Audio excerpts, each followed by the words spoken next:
Eh bien, bonjour à tous. On est quelques-uns connectés. Le webinaire va pouvoir commencer. Je vais attendre 2-3 minutes que les retardataires se connectent et on va pouvoir commencer tous ensemble.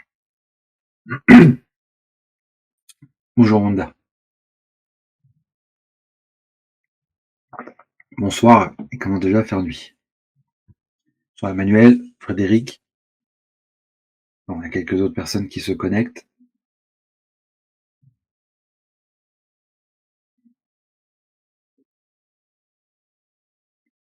Je vais attendre 1 minute de plus.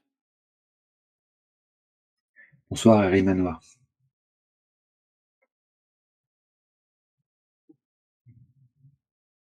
Bonsoir Yacine.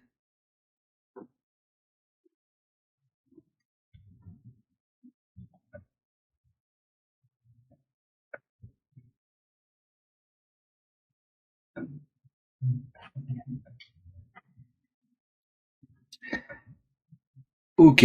Bon, je vois qu'on commence à avoir du monde. On va commencer. Bonsoir à tous. Je vous remercie déjà d'être présents. On va voir ensemble la thématique de la sécurisation de notre infrastructure via la mise en place d'un PRA.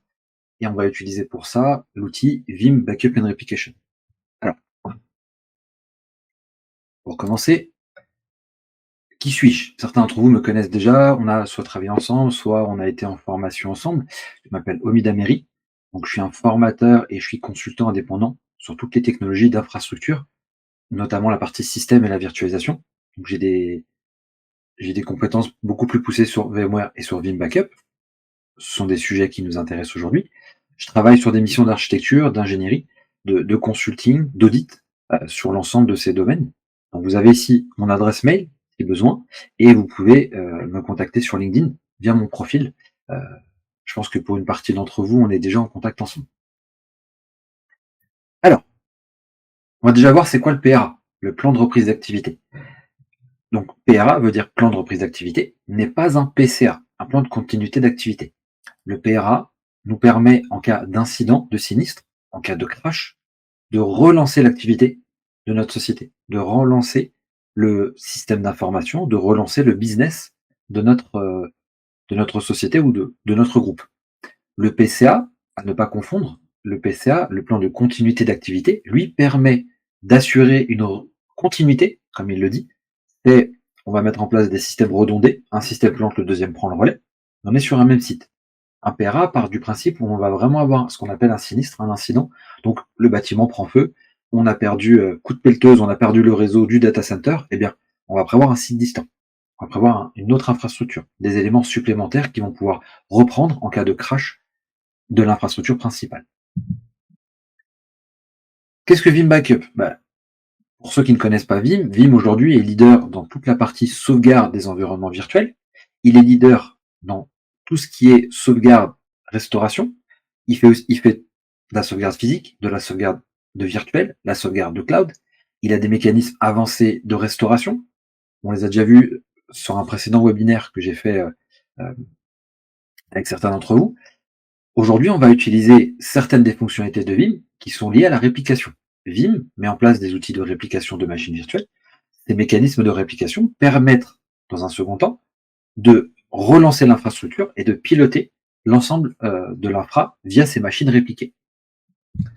Alors, comment est-ce qu'on va faire? Eh bien, pour commencer, il va nous falloir un système Windows avec Vim Backup and Replication installé. Il va nous falloir 2 hyperviseurs, en standalone via vCenter.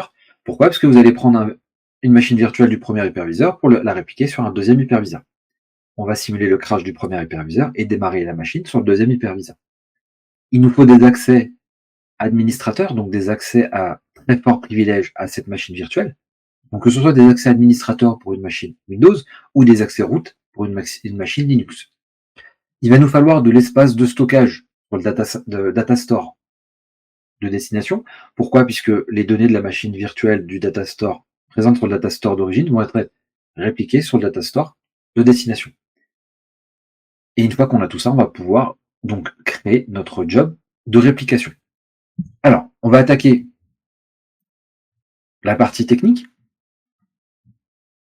Donc, je ne reviens pas sur la partie Vim Backup. Moi, aujourd'hui, j'ai dans mon infrastructure, j'ai un cluster ici qui contient deux hyperviseurs, le SX01 et le SX02, et on a une machine virtuelle qui s'appelle ad01.vim.local. Cette machine est un contrôleur de domaine, donc du domaine vim.local. Alors, j'ai déjà lancé le job de réplication, puisque le job de réplication est long à lancer. Nous, on va voir tout le processus de comment le créer, comment le configurer, quelles sont les options. Il a déjà tourné, comme ça on pourra passer rapidement à la suite. Donc, on a notre source, qui est cette machine virtuelle, que l'on va répliquer. Bon, ici, vous voyez, elle est déjà répliquée au travers d'un job. Nous, on va aller chercher justement comment répliquer cette machine. La première chose, c'est d'aller créer un job de réplication. Alors, je vais prendre le job qui existe, et on va revoir ensemble les paramètres pour créer ce job de réplication. Comme pour tous les jobs, il faut lui donner un nom. Alors, je le dis toujours, mettez un nom parlant. J'en profite, je corrige la petite faute. Mettez un nom parlant. Un nom parlant, c'est un nom qui, lorsque vous reviendrez sur votre console une semaine, un mois après, ou après un mois de vacances, vous revenez, vous ne savez plus ce que vous avez créé, vous ne savez plus pourquoi. Ce nom vous dira, tiens, je sais pourquoi je l'ai créé. Et de la même manière, mettez une description, c'est important de savoir. Alors moi, j'ai mis que c'est le job de réplication de l'AD01 du domaine vim.local. Et ça permet et à vous, et à vos collègues, et à toutes les autres personnes de savoir ce que vous avez fait et de connaître sans avoir à aller chercher la documentation ou à poser la question. Donc ça, c'est les éléments standards. Ici, on a différents éléments. Le replica seeding, le network remapping et le replica REIP. Alors, je vais vous expliquer ces options. Dans le lab, on ne va pas les mettre en place, mais que vous compreniez. Le replica seeding, c'est une méthodologie, une technologie qui va vous permettre de créer un réplica, non pas depuis la VM source, donc depuis la VM vers la VM de destination, mais en partant du postulat que cette VM, vous l'avez déjà sauvegardée, donc elle est stockée en local sur un backup repository, eh bien vous pouvez créer un réplica d'une VM depuis un backup de VM. Ça vous évite de solliciter la production, donc de refaire un snapshot en production, de stresser la production, restresser le réseau de prod et de ralentir potentiellement les performances. Le network remapping avec le réplica REIP vous permettent, lorsque vous donne la possibilité, puisque quand on parle de site de reprise d'activité, on va parler d'un site de PRA, donc on va souvent partir sur des data centers ou sur des environnements d'infra différents. On va partir du premier environnement vers un autre environnement, qui potentiellement sont différents, des vCenter, des E6 différents, qui potentiellement ont des plans d'adressage IP différents, etc., etc. Une VM, elle va passer d'un environnement à un autre, sauf qu'elle va conserver son infrastructure, conserver sa configuration, son adresse IP, son nom, son domaine, etc. Relancer un site de recovery, un site de disaster recovery, lorsque la machine virtuelle n'a pas été reconfigurée pour ce site, avec potentiellement des paramètres IJP à revoir, eh bien, ça va sûrement ne pas fonctionner. Vous avez la possibilité ici, en cochant ces options, alors à chaque fois que vous cocherez les options, vous voyez, vous avez des menus qui vont apparaître, vous avez possibilité de dire, eh bien Vim, quand tu vas répliquer la VM, change-moi l'IP de la VM, mets-lui-moi une nouvelle IP, sur le plan d'adressage qui va de l'autre côté.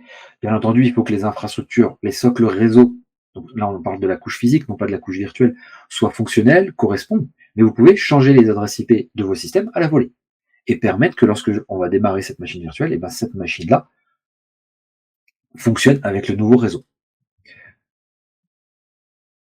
Une fois qu'on a vu ces paramètres, la première chose, c'est de choisir la machine virtuelle qu'on va vouloir répliquer. Donc, tout simplement add, je vais aller chercher dans mon infrastructure, donc je suis dans le VDC Mairie, cluster vMotion, ici j'ai ma machine. Je peux faire add, mais la machine y est déjà, donc ma machine est bien ajoutée. Next, on va me demander la destination. Il sait déjà quelle est la source, puisque la machine virtuelle, elle est sur un hyperviseur, il sait sur quel hyperviseur elle est, il se dit, bon, bah, je sais où elle est, maintenant, je vais l'emmener quelque part. Ce quelque part, à toi de me le donner. Donc, je vais lui donner l'hyperviseur 02, puisque je sais que dans ce cluster, j'ai deux hyperviseurs, le 01 et le 02, la machine se trouve sur le 01. Il va par défaut prendre un ressource pool, il va par défaut prendre un dossier, je peux moi-même choisir de changer le dossier, soit j'ai un dossier, soit j'en ai pas, dans mon vCenter, et je vais choisir le data store sur lequel stocker, du coup, le réplica de cette VM, puisque cette VM doit être stockée concrètement quelque part. Next, je vais choisir le repository pour les réplicas metadata. Qu'est-ce que c'est? Vim, à chaque réplica, va créer des métadatas de réplica pour savoir qu'est-ce qu'il a répliqué, où est-ce qu'il en est, et s'assurer que les données soient cohérentes. Donc il a besoin d'un espace de stockage nécessaire pour y stocker ces métadatas. Je vais le laisser dans le repository par défaut. Élément extrêmement important, une machine virtuelle répliquée n'aura pas exactement le même nom que la machine virtuelle source. L'objectif, c'est pas de se tromper et de dire, tiens, j'ai deux fois la même machine virtuelle, laquelle est la réplica, laquelle est la source. On aura ce qu'on appelle un suffixe. Donc, la machine virtuelle répliquée aura underscore réplica par défaut. Je peux changer, mettre Toto si je veux. On peut mettre exactement ce qu'on veut. Donc, la machine virtuelle réplica sera identifiée par le suffixe qui lui sera affecté. Et ensuite, on va choisir les points de restauration. Je fais un petit laïus sur la partie backup. Quand on fait des backups avec Vim, on va avoir une rétention à définir. Cette rétention est en point de restauration. Eh bien, cette rétention permet de définir combien de sauvegardes je conserve. La rétention d'une réplication va nous permettre de nous dire combien de réplicas de VM je vais garder, donc sur combien de points je vais revenir en arrière. Attention, les réplicas de VM ne sont pas des sauvegardes. Les réplicas de VM sont un mécanisme géré bien par Vim, qui ne sont pas gérés manuellement. Vous verrez que si on touche et on gère les réplicas de VM directement dans l'infra VMware, vous allez vous retrouver avec des problèmes. Pourquoi? Parce que Vim va gérer des points de restauration et va gérer la rotation de ces points. Puisque là, j'ai choisi 7 points, et bien quand il créera le 8e point, le point le plus ancien, il va le supprimer. Et il va tourner comme ça, en conservant les bons points. Donc, prenez cette habitude. Je sais qu'il y en a beaucoup qui aiment la partie VMware. Certains sont experts VMware, et j'en ai connu certains qui se disent Vim, c'est nul. Moi, il y a une VM répliquée via Vim dans VMware, je gère dans VMware. Et vous allez voir qu'en démarrant dans VMware, vous allez avoir des problèmes. Donc, restez dans le fonctionnement des machines virtuelles répliquées via Vim en utilisant la console de Vim. On va voir ensuite les mécanismes. Donc ça, c'est les points de restauration. Ensuite, next. Là, on va avoir différents éléments. Dans une infra simple, on n'a pas besoin de s'embêter avec ça, puisqu'on est sur des environnements distants, puisqu'on va les répliquer entre deux hyperviseurs. On va devoir avoir besoin d'un proxy à la source, d'un proxy à la destination. Le backup proxy se met toujours au plus proche de la source et de la destination, plus proche de l'hyperviseur. C'est ce proxy, enfin ces proxys, à la source et à la destination, qui vont d'un côté venir prendre les données et de l'autre côté les répliquer. On va pouvoir utiliser ce qu'on appelle des WAN accélérateurs. Quand vous êtes sur des sites distants qui sont séparés par un lien WAN, et un lien WAN qui peut même être de faible débit, on va pouvoir avoir un rôle côté Vim qui s'appelle WAN accélérateur. Un WAN accélérateur à la source, un à la destination. La source est la target. Ce WAN accélérateur va compresser les données, va permettre de faire un check TCP entre chaque, va faire de la reprise d'activité. En gros, il va vous améliorer le trafic entre deux sites, et surtout si vous avez un site plutôt lent. J'ai pas de proxy, enfin c'est le même proxy puisque je suis sur un site distant dans mon lab. J'ai pas de WAN accélérateur puisque je le suis en local. Next. Alors, l'application aware processing. Pour ceux qui étaient avec moi déjà sur le webinaire sur la partie backup, l'application aware processing permet non pas de répliquer juste la VM, mais d'être conscient également du système d'exploitation et de l'application qui s'y trouve. Ça nous permet d'avoir une consistance au niveau des données et d'assurer un réplica qui soit fiable. Je l'ai activé et alors, vous voyez, quand on l'active, il nous demande du coup de renseigner les GuestOS credentials, c'est-à-dire le compte utilisateur qui a les droits sur cette machine. Là, en l'occurrence, c'est un contrôleur de domaine. Donc, il me faut un compte qui soit domaine admin. Là, vous voyez, c'est le compte administrator@vim.local. Donc, c'est un compte qui est domaine admin. Si vous aviez une machine Linux, il vous faudra un compte root. Et un plus simple, standard, donc c'est un compte Windows, ou un Linux account, où vous pouvez mettre un Linux private key, si vous faites un échange de clés SSH. Et pour être sûr que le compte est bien bon, vous avez renseigné les bonnes informations, vous faites test now, il va aller se connecter à la machine. Alors là, j'ai une erreur, la machine est éteinte, donc il me dit la VM is powered off. Donc on va aller démarrer la machine virtuelle pour s'assurer qu'il y ait bien accès. Alors,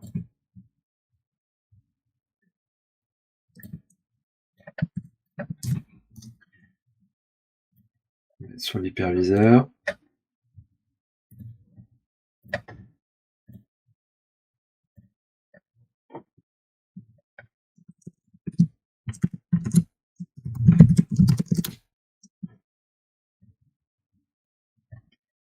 OK.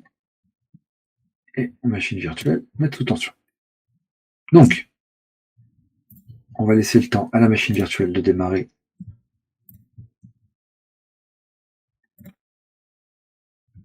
et du coup d'être pingable. Je vais faire un ping. Ok, la machine répond. Donc si je fais un retrait du test, est-ce qu'il arrive cette fois à s'y connecter? Alors, les VMware Tools n'ont pas encore démarré. On va relancer le test. Vous voyez, c'est important de pouvoir tester avant. Avant de lancer un job, de vous dire, bah tiens, j'ai pas encore lancé le job, mais je sais que j'ai telle ou telle chose qui vont pas.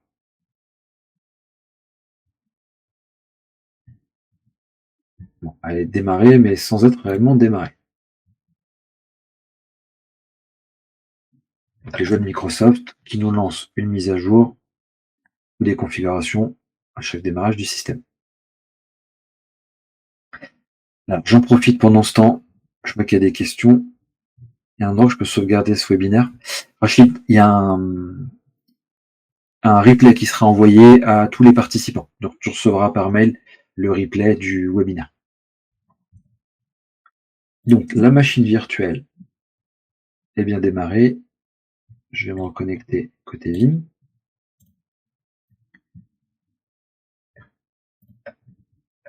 Voilà.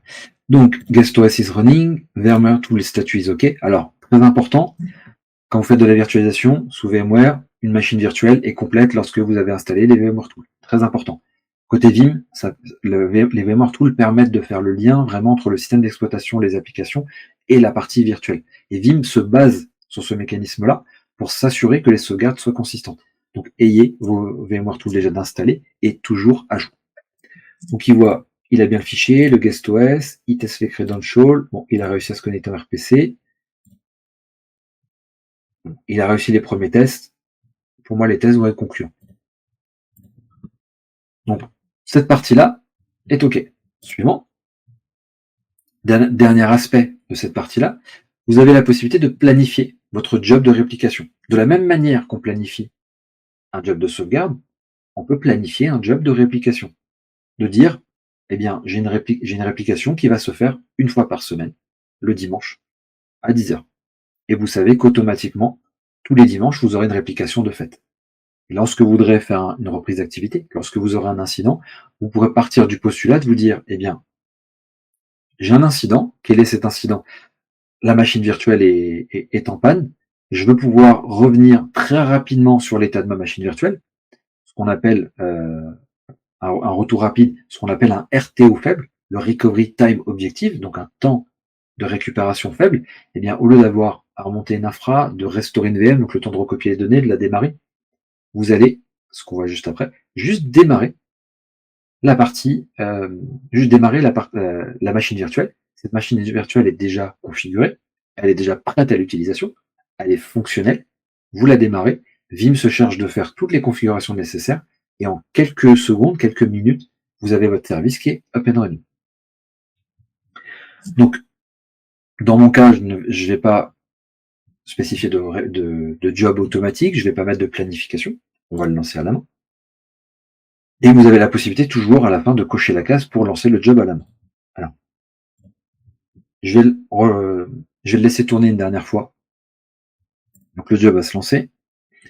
De la même manière qu'un job de backup, vous voyez ici, j'ai la liste de mes jobs de backup, j'ai mes jobs de réplica. Je peux voir le statut de mon job de réplication, voir son avancée. Je peux aussi revenir sur l'historique. Vous voyez, ce job qui a tourné tout à l'heure, il a donc, comme un job de sauvegarde, il va me créer donc un snapshot, donc il me découvre la VM, voilà, il se connecte au vSphere, il crée le snapshot pour avoir la main, pour libérer le verrou d'écriture sur le disque principal, il prend le proxy de base, il se connecte, une fois qu'il a terminé, il remove le snapshot, et il a terminé la réplication.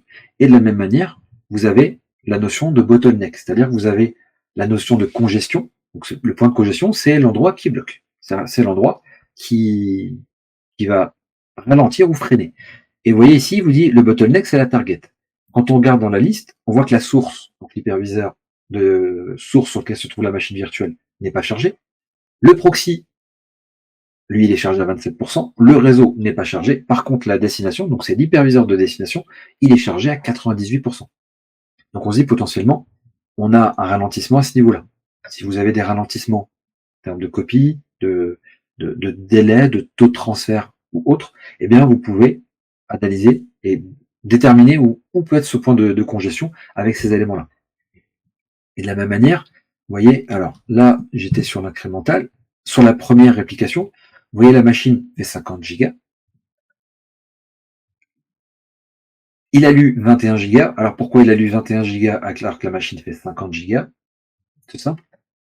La machine est en thin provisioning. C'est-à-dire que le disque est au format dynamique. Le format dynamique ne va écrire que les données dont il a besoin. La taille totale, donc les 50 gigas, sont la taille provisionnée. Donc là, la machine n'a que 21,1 gigas de données écrites. Et donc, il a transféré 21 gigas. Donc ma machine répliquée fait 21 gigas. Et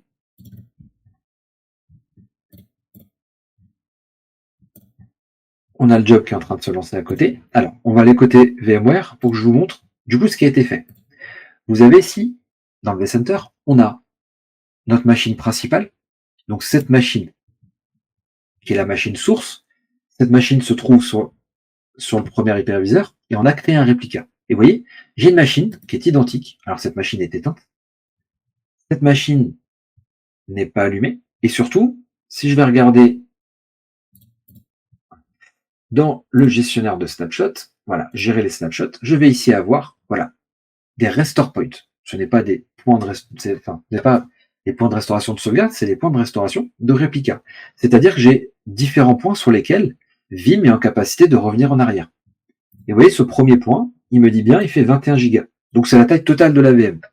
Ce deuxième point, ici, il fait 175 mégas. Qu'est-ce que c'est?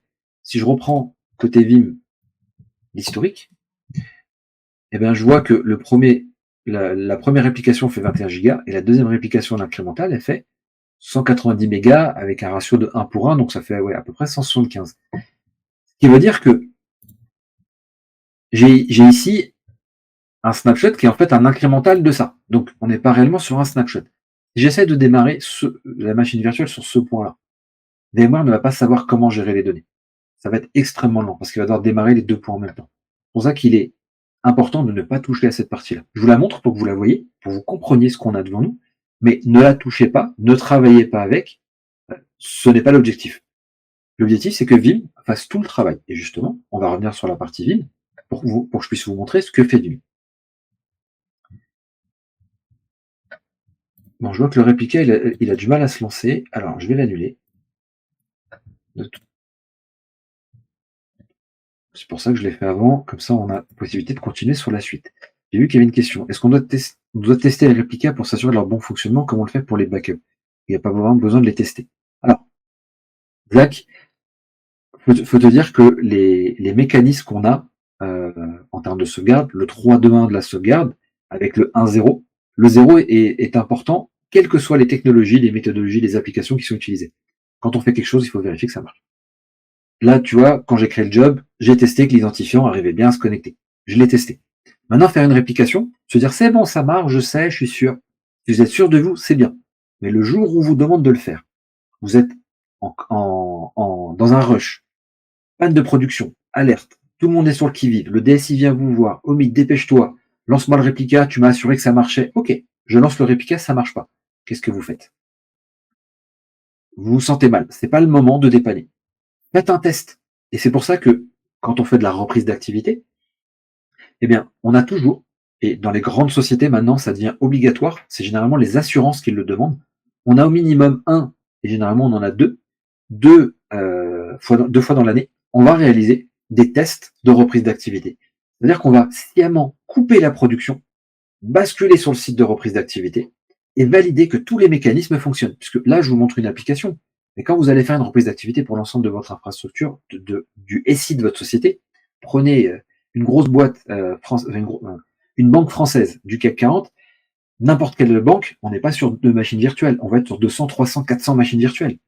On va avoir une vingtaine d'experts techniques, que ce soit réseau, système, applicatif, téléphonie, cloud, etc., qui vont être monopolisés. On va avoir des centaines de documentations pour relancer les services. On va avoir un ordonnancement qui va devoir être fait.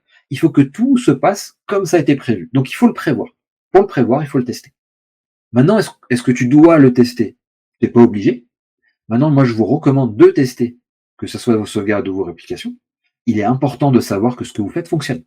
Et surtout, si vous voulez documenter la procédure complète, bah, vous allez devoir aussi jouer un petit peu sur les options pour arriver au niveau où vous dites bah, j'ai testé, j'ai recetté, j'ai tout fait. Vous avez la direction qui va vous mettre un tampon sur votre documentation, sur ce qu'on appelle un PV de recette. Donc vous avez recetté, vous avez validé. Le jour où ça plantera, parce qu'on vous a demandé de faire un retour, et même si vous êtes en production, eh ben ce jour-là, vous direz moi j'ai validé, j'ai recetté, ça marche. Et quand vous allez regarder pourquoi ça marche pas, vous verrez que c'est parce que quelqu'un d'autre a fait un changement dans l'infra. Ils ont changé le nom d'un data store, ils ont changé l'adresse IP d'un réseau ou le numéro d'un VLAN, etc. Et on vous a pas prévenu. Donc, conseil, faites des tests. Ce qu'on est en train de faire justement ici. Alors, mon job, il veut pas me l'arrêter, ce coquin. Je vais le forcer.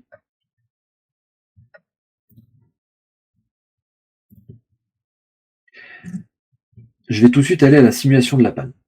Donc, cette machine virtuelle là, on va faire arrêter.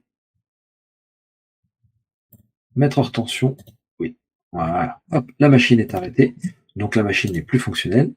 Donc, on vient d'aller dans une situation où on a perdu notre infra.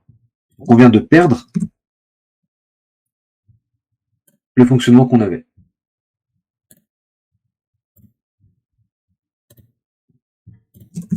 Alors, s'il veut pas, je vais le forcer. On va couper le service. Bien entendu, on ne fait pas tout ça en production. C'est vraiment parce qu'on est sur un environnement de lab. L'objectif, c'est de forcer pour que ça fonctionne. Ça va me permettre, du coup, d'aborder un autre point. Alors, pour ceux qui ne connaissent pas, j'ai mon blog sur lequel je mets tous mes tutos en ligne. J'ai vu une question passer, est-ce qu'on peut récupérer les anciens webinars? Les webinars sont envoyés à toutes les personnes qui se sont inscrites et qui ont participé du coup à la session. Je mets en place régulièrement des webinars. Là, on est sur le deuxième. Tous les mois, je vais avoir un ou deux webinars sur les technologies d'infra, système, sécurité. Donc, on a commencé avec Vim Backup. Prochainement, je ferai des webinars sur la partie test automatique. Je ferai des webinars sur la partie scripting PowerShell, notamment avec du VMware, du Vim. Je ferai aussi des webinars sur la partie VMware pour parler un peu de virtualisation, des méthodologies et des technologies sur les dernières infra VMware. Donc, vous pouvez me suivre. C'était Rachid, je crois, qui posait la question. Tu peux me suivre sur LinkedIn et tu verras les nouveautés et tu seras averti des prochains webinaires. Entre-temps, vous avez mon blog, www.oameri.com, donc sur lequel je mets toutes les documentations en ligne. Et vous avez notamment la documentation ici pour l'installation de Vim Backup 12, la documentation pour ajouter votre vCenter à votre infrastructure, pour avoir justement votre source, et la documentation de la réplication de machines virtuelles et de la reprise d'activité. Tout ce qu'on va voir ici, vous l'avez sur la documentation. Maintenant, pour parler de la réplication, à quoi, je vous l'ai déjà dit, mais on va le reprendre de manière de manière listée. La réplication, qu'est-ce que c'est? Eh bien, la réplication, via Vim Backup, parce qu'on a parlé de réplication globale, maintenant, que nous permet Vim? Quel est l'avantage de faire de la réplication avec Vim et d'utiliser Vim pour utiliser notre reprise d'activité? On a un seul point, on a une console, une interface qui nous permet de faire la reprise d'activité. C'est ma console Vim qui me permet de gérer l'ensemble de ma reprise d'activité, l'ensemble de mon infrastructure.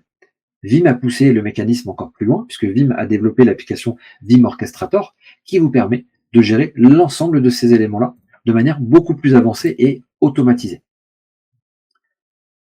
Vim nous permet de reconfigurer les systèmes, donc reconfigurer l'IP, reconfigurer des paramètres pour nous assurer que le système qui part d'un environnement à un autre pourra toujours être récupérable. On a également, je redémarre le système à côté puisque il fait des chichis. On a également la possibilité de faire une reprise d'activité avec, je vous disais, un RTO très faible. Donc, qu'est-ce que c'est que le RTO? Le Recovery Time Objective, eh bien, c'est le temps de reprise et de récupération des données. Il faut savoir que le RTO est défini en fonction de la méthodologie que vous allez mettre derrière pour faire une reprise d'activité. Il faut savoir que, alors c'est pas l'objectif ici de ce que je vous explique, mais vous avez possibilité d'utiliser vos VM répliquées comme source de restauration, puisque ce sont des données. Donc vous pouvez tout restaurer également via restaurer un fichier, restaurer une configuration, un élément ou une VM entière depuis un réplica côté VMware. Alors je dis VMware parce que sur le labo je suis en VMware, mais ça marche aussi pour Hyper-V. Et quand vous faites une reprise d'activité, vous allez donc basculer du site principal vers le site de disaster, le site de recovery, et vous avez possibilité d'annuler ce changement et de revenir sur le site principal comme si de rien n'était. Vim vous permet ces mécanismes-là. On va justement tester la fonctionnalité failover ensemble. Alors, une question. Vous avez utilisé pour le test, peut-on utiliser d'autres users? Alors, VirtualBox, c'est ce qu'on appelle un hyperviseur de type 2. Donc, ce n'est pas un hyperviseur utilisable. Vous devez utiliser un hyperviseur de type 1. Donc, c'est un hyperviseur bar métal. Donc, ESXi, côté VMware, Hyper-V, KVM, Nutanix. Ce sont les seuls hyperviseurs que vous pouvez utiliser. Dans mon cas, ce sont que des hyperviseurs virtuels. Donc, vous n'êtes pas obligé d'avoir des hyperviseurs physiques. Moi, ce sont 2 hyperviseurs qui ont été virtualisés. J'ai revirtualisé dedans. Ça se fait très bien. Maintenant, vous pouvez monter VMware Workstation. Aujourd'hui, Workstation est gratuit. Depuis le passage de VMware à Broadcom, depuis que Broadcom a racheté, j'irais plutôt VMware, VMware a mis à disposition gratuitement VMware Workstation. Donc, vous pouvez très bien l'installer. L'outil est extrêmement puissant. Il est fourni gratuitement. Et dans ce VMware Workstation, vous créez 2 VM ESXi, ou 2 VM Hyper-V, c'est un peu moins facile. Hyper-V se virtualise pas facilement. Mais 2 VM ESXi, et dans ces VM ESXi, vous gérez votre infrastructure. Comme ça, vous avez votre propre lab en local. Alors, que je vous explique le fonctionnement. Je vous ai remis du coup le lien de la doc, et en parallèle, j'aimerais que vous compreniez un élément, c'est vous avez ce petit schéma, donc assez complexe. Nous, on va s'arrêter au failover. Je vais vous expliquer l'ensemble. Le principe de Vim, c'est de se dire, il y a un plantage, il y a un arrêt, il y a quelque chose qui ne va pas. Je veux passer sur le site de PRA. Je veux passer sur la machine de PRA. Donc, je fais, côté Vim, ce qu'on appelle un failover. Donc, je vais activer l'option failover dans la console Vim. Pour activer l'option failover, il faut d'abord avoir réalisé ce qu'on appelle une réplication. Que fait le failover? Eh bien, le failover va démarrer la machine virtuelle sur le point que je lui ai donné, la connecter au réseau, et en quelques secondes, quelques minutes maximum, la machine est fonctionnelle et prête à travailler. Pendant qu'on travaille sur la machine, aucune modification n'est enregistrée dans la machine. Il y a un snapshot qui est créé à côté, toutes les modifications sont enregistrées dans le snapshot. Justement, l'objectif, c'est de ne pas altérer, ne pas modifier le snapshot, enfin le réplica de la VM. À ce moment-là, vous avez 2 choix. Soit vous faites ce qu'on appelle un permanent failover, c'est-à-dire que vous allez dire à la machine virtuelle, eh bien écoute, maintenant, la machine virtuelle réplica devient la machine virtuelle principale. Et donc, puisque c'est la machine virtuelle principale, je fais un permanent failover ici. Je descends en bas à gauche de la flèche. Je prends les modifications que j'ai apportées, donc c'est-à-dire pendant le temps durant lequel les gens ont travaillé dessus. J'enregistre ces modifications. La VM principale, je pars du principe qu'elle est KO, HS, qu'elle n'existe plus. Je coupe le job de réplication. Ça, c'est dans le cas où vous avez vraiment perdu le site principal et vous passez sur le site secondaire. Maintenant, si vous faites un test, comme Zach posait la question, si vous faites un test et vous dire, je fais juste un test pour voir si ça fonctionne, mais je veux pas conserver les modifications, je fais un failover, je vérifie que ça repart, et si tout est bon, je fais un undo failover. C'est-à-dire que je vais annuler les modifications que j'ai apportées, je vais supprimer le snapshot, je vais éteindre la machine réplica, et je repars sur la machine de production. Donc je pars du principe que je reviens dans un état de fonctionnement normal. Ça, c'est le mécanisme le plus simple qu'on a. Et ce mécanisme-là, vous voyez, si vous vouliez le gérer à la main, si vous vouliez faire le failover, l'undo failover, le permanent failover, tout ça à la main, vous devriez faire des snapshots, des réplicas, démarrer une machine, éteindre l'autre, consolider un snapshot, etc., etc. Vim vous permet, depuis un seul point, de tout faire en direct. Excusez-moi. Il vous permet d'avoir, depuis une console, l'ensemble de ces éléments. Justement, on va regarder ensemble.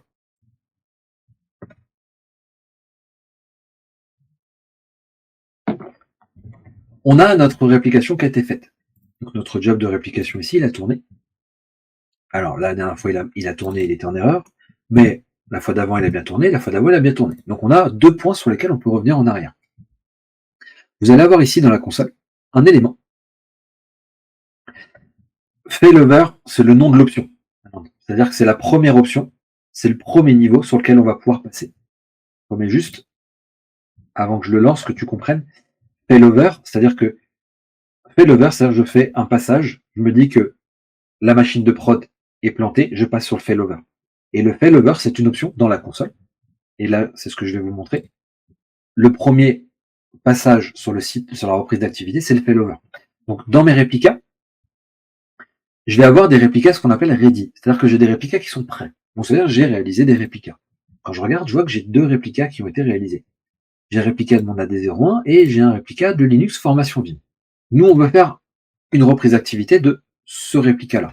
Alors, AD01.vim.local. On a dit la machine virtuelle, elle doit être plantée. On va s'assurer qu'elle est bien plantée. Donc, c'est AD01.vim.local. Elle a bien l'IP 231. Je vois que ma machine virtuelle ne répond pas. Je vais quand même aller vérifier côté infrastructure virtuelle. Ma machine virtuelle, elle est bien éteinte. Donc, en l'ayant éteinte, on part du postulat qu'elle est plantée. On va activer, tu vois, non, première option, le failover. Failover now, ça veut dire que on va basculer sur la VM répliquée. Je vais lancer le failover. Il va me poser la question en me disant quelle machine virtuelle je veux failover, c'est celle-ci, et à quel point. C'est-à-dire que, alors, pas à quel point, c'est jusqu'à quel niveau, c'est selon quel point de restauration. J'ai créé 2 réplicas. Donc, je vais choisir le réplica sur lequel je veux faire un failover. Moi, je vais prendre le premier. Donc, je veux sur ce réplica-là. Suivant. Il va valider que tous les éléments sont bons. Alors, je vais mettre démo failover. Là, ce que je rajoute ici sera rajouté dans les logs. Dans les logs, on verra ce qui ont été faits. Next. Il est prêt, finish. Et là, il va lancer, il va activer le failover. Donc, dans le mécanisme d'activation de failover, qu'est-ce qu'il va faire? Eh bien, il va aller prendre la machine virtuelle qui est répliquée. Il va prendre le snapshot, le bon snapshot. Il va démarrer la machine virtuelle. Vous voyez, là, on passe sur un réplica ici qui est active. Donc, j'ai, le temps qui s'affiche, voilà, j'ai la machine AD01 qui vient de ce job de réplication. On est en statut failover. La machine est démarrée. Et si je vais côté infra virtuel, je vais voir, tiens, ma machine réplica est démarrée. J'ai touché à rien. Elle est démarrée. Elle est démarrée sur ce snapshot-là. C'est pas moi qui ai géré. Vim a tout fait. Et maintenant, est-ce que le service est de nouveau fonctionnel? Eh bien, si je reprends mon ping, vous voyez, on voit ici, je vais arrêter le ping pour vous voyez, jusqu'ici, la machine n'était pas démarrée. Et là, on voit que la machine est bien démarrée. Donc, vous voyez, je viens de faire une bascule depuis un hyperviseur principal vers un hyperviseur secondaire. Dans mon cas, on est sur un même site, mais vous pouvez avoir des hyperviseurs qui sont sur 2 data centers différents, sur 2 infras différents, extrêmement éloignés les uns des autres, et vous pouvez répliquer les données de l'un à l'autre. Le site principal est tombé, je démarre la machine de l'autre côté. Et vous voyez, je viens de démarrer la machine virtuelle. Elle est fonctionnelle. Je peux tout à fait m'y connecter.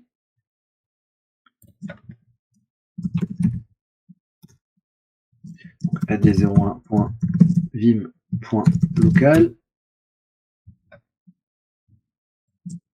Donc, vim.local. Hop. Et là, je vais ouvrir une connexion directement sur la machine virtuelle. Ah, bon. Sur cette machine générée avec le LNA.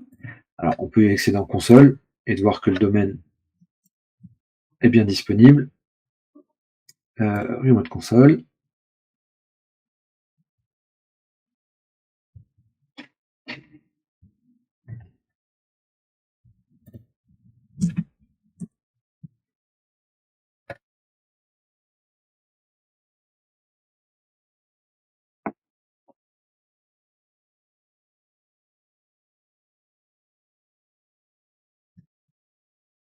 Met du temps la console. Je vais mettre la console web. Voilà. Ah oui, le système est en train de démarrer. C'est pour ça que j'ai pas pu me connecter. Vous voyez, en fait, il est en train de démarrer. Vous voyez, comme tout à l'heure, quand j'ai redémarré la machine principale, celle-ci est en train de redémarrer. Et du coup, elle est bloquée sur le démarrage de Windows. Donc, vous voyez, j'ai pu en quelques secondes redémarrer le système, redémarrer côté, je vais essayer en ATP, j'ai pu redémarrer cette machine côté Vim, mais après, il faut le temps aussi à l'OS de se relancer.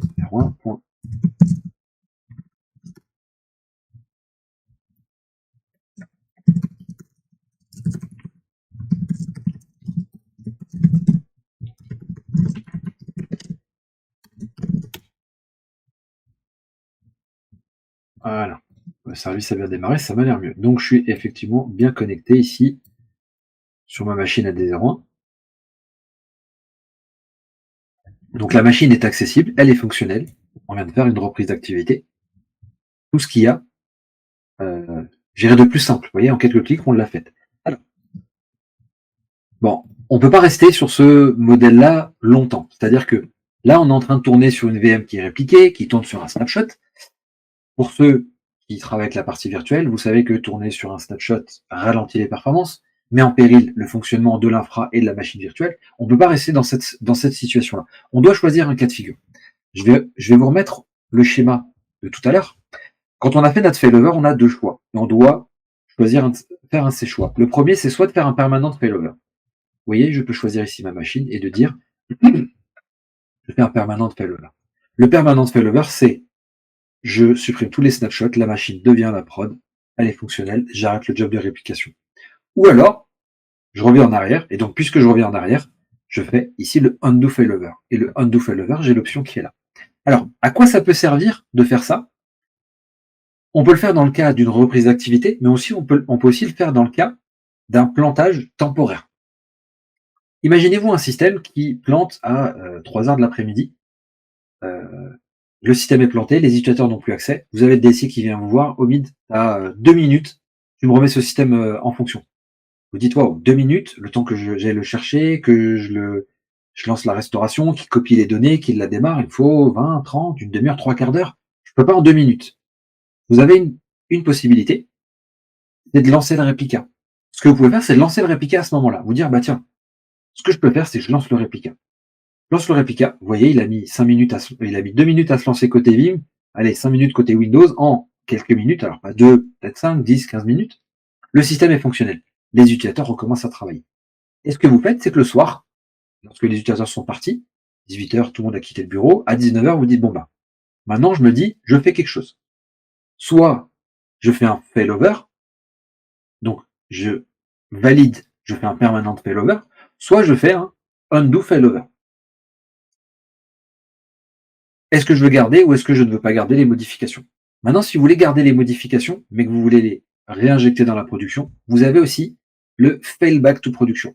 Cette option va vous permettre d'envoyer les modifications qui ont été faites dans la VM de prod. C'est-à-dire que potentiellement, quelqu'un a touché à l'application, il a changé un fichier de conf, l'application ne démarre plus. Le réplica d'hier fonctionnait, on est bon. Ce qu'on fait, c'est qu'on retravaille sur la machine qui va bien, mais les utilisateurs ont modifié des données, on veut conserver ces données modifiées. On fait un failback to production. Les données, donc les données qui ont été jouées entre 15h et 19h, parce que 15h, j'ai démarré la machine, jusqu'à 19h. À 19h, je décide de faire quelque chose. À 19h, si je veux conserver ces données, je fais un failback to production. Et vous voyez, c'est comme ça. Et même ce failback to production, je peux aussi faire un undo, refaire des modifs, revenir en arrière, ou alors me dire, je fais un commit failback, c'est les modifs, je suis passé en failover, il y a eu des modifs, les modifs, je les renvoie sur le site principal, je les garde, je reviens à un état standard, le job de réplication, il reprend son fonctionnement. Quand on arrive sur le commit failback, c'est comme si on revenait en haut, on repart sur l'état original, donc de la machine virtuelle avec le job qui fonctionne normalement. Juste pour répondre, Herman, ils sont disponibles quelques jours après, généralement une semaine, à partir du moment où vous avez reçu le lien. Vous recevrez le lien ce soir ou plus tard dans la soirée.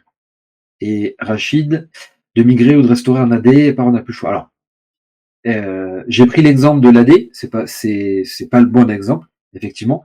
Un AD, c'est assez particulier, puisqu'un AD, là, l'AD, il est tout seul. Il est standalone. Il n'y a pas de réplication entre plusieurs AD. Quand vous avez des réplications entre plusieurs AD, vous avez une forêt ou multiforêt, multidomaine, etc. Ne restaurez pas comme ça un AD. Restaurez comme ça un AD, vous êtes sûr d'avoir des erreurs de réplication et des erreurs d'authentification à gauche à droite. pouvez faire des restaurations non autoritatives, etc. Il y a tout un processus. Partez du principe que cette machine, même si c'est un AD, on part du principe que c'est un Windows. Donc je fais une reprise d'activité d'un Windows.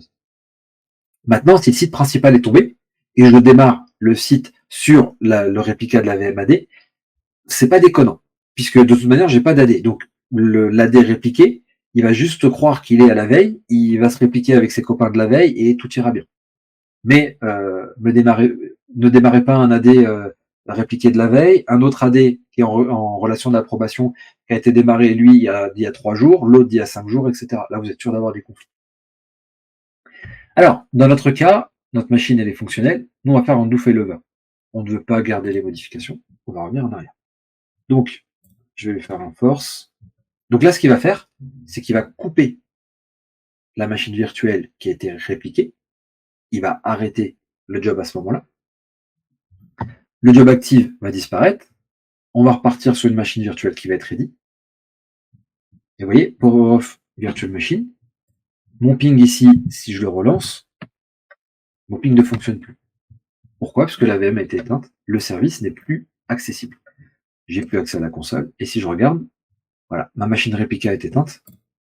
Ma machine principale a été redémarrée. Maintenant, il faut le temps que les services se relancent. Et on repart sur un fonctionnement standard en production. Il faut lui laisser le temps de démarrer. Donc il a bien revert au dernier point, il a déloqué les fichiers de la VM et il a undo le failover. Et on revient sur notre... J'étais pas sur le bon schéma, j'étais pas sur le bon écran, excusez-moi. Je viens de voir que j'étais encore sur le schéma et vous n'avez pas vu ce que j'ai fait. Alors, j'étais sur la machine virtuelle, excusez-moi. J'avais choisi ma machine virtuelle, j'ai fait un undo failover.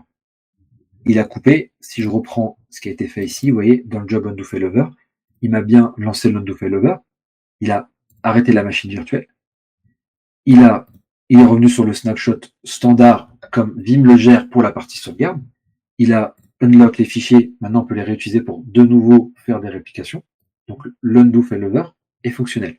Et puisqu'il a fait un undo failover, on est revenu sur un fonctionnement où la VM répliquée est bien éteinte, vous voyez, mais par contre ma VM de production, elle est repartie. Donc ma VM de production est fonctionnelle, puisqu'on est revenu sur un état initial.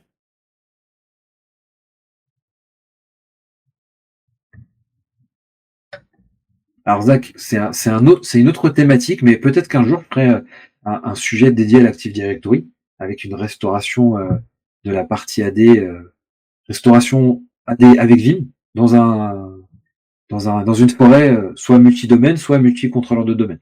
C'est un sujet que je vais garder de côté et qui pourrait être intéressant à préparer. Je te remercie pour l'idée, je me la mets de côté. Donc voilà, on a fait le processus de bout en bout. Je vous ai montré dans l'ensemble des éléments comment on peut restaurer et comment on peut revenir sur un état précédent à partir d'un réplica de machine virtuelle. Il faut savoir, je vous montre une petite option, je vous disais, quand on veut lancer une restauration, si je fais un restore d'une VMware vSphere, je peux faire un restore from backup ou restore from replica. Donc je peux me dire, je veux restaurer soit depuis un réplica entier, soit des fichiers, soit une application, soit la base de données qui se trouve dans le réplica. Donc vous voyez, un réplica peut avoir plusieurs utilisations. Et encore une fois, on fait tout depuis la console de Vim. On ne le fait pas depuis VMware parce qu'on est expert VMware et qu'on veut absolument que ce soit VMware qui le fasse. Non, on le fait depuis notre console Vim parce qu'on connaît Vim, on sait comment fonctionne Vim et que Vim est stable. Encore une fois, n'oubliez pas, faites des tests, documentez. Comme ça, vous êtes sûr à la fin, vous l'avez fait de A à Z, vous êtes sûr de vous et faites-le tester par quelqu'un d'autre. Vous lui donnez la procédure, voilà la procédure. Joue la procédure, tu le testes, si tu vois que ça fonctionne, tu mets un tampon, le jour où on a un incident, on saura que ça fonctionne. Voilà, dans les grandes lignes, comment gérer cette partie-là. Alors, à vous maintenant de mettre en place votre infra, de tester et de jouer avec. Il nous reste 2-3 minutes. J'en profite, je fais un petit tour pour voir s'il y a des questions. Emmanuel, est-ce que Vim marche avec d'autres types de virtualisateurs à part VMware? Oui, Vim est compatible avec tous les hyperviseurs de type 1, dit bare metal, donc VMware, Hyper-V, Nutanix, KVM. Il n'est pas compatible avec les hyperviseurs de type 2, donc Workstation, Fusion ou VirtualBox, ce ne sont pas des outils compatibles. Rachid, donc j'ai répondu au point. Vincent, merci à toi. J'espère te voir rapidement sur la formation. Et s'il y a des questions, n'hésitez pas. S'il n'y a pas de questions, on va pouvoir se quitter là. J'espère que du coup ça a plu à tout le monde, que ça a répondu à vos questions. Vous avez vu les possibilités. Maintenant, en 1 heure, c'est très rapide, c'est compliqué. Proxmox, non. Alors, Proxmox utilise le moteur KVM. Donc, je ne sais pas si la surcouche de Proxmox sera prise en charge, mais normalement, Proxmox via le moteur KVM devrait fonctionner. Via le moteur QEMU, je ne suis pas sûr. En tout cas, dans les compatibilités de Vim, Proxmox n'est pas référencé. Et Rachid, l'accès à la formation est illimité. Oui, c'est-à-dire que tu as accès à la formation tant qu'elle est en ligne. Tant que je suis toujours là et que ma société existe, tu as accès à la formation tout le temps. Tu peux revisionner les vidéos, réécouter le son. Tu as accès, vous avez des QCM à chaque module pour tester vos compétences, votre niveau d'acquisition. Et à chaque fois que je mettrai une nouvelle vidéo ou que je modifierai les vidéos, vous aurez tout de suite accès à la nouvelle vidéo.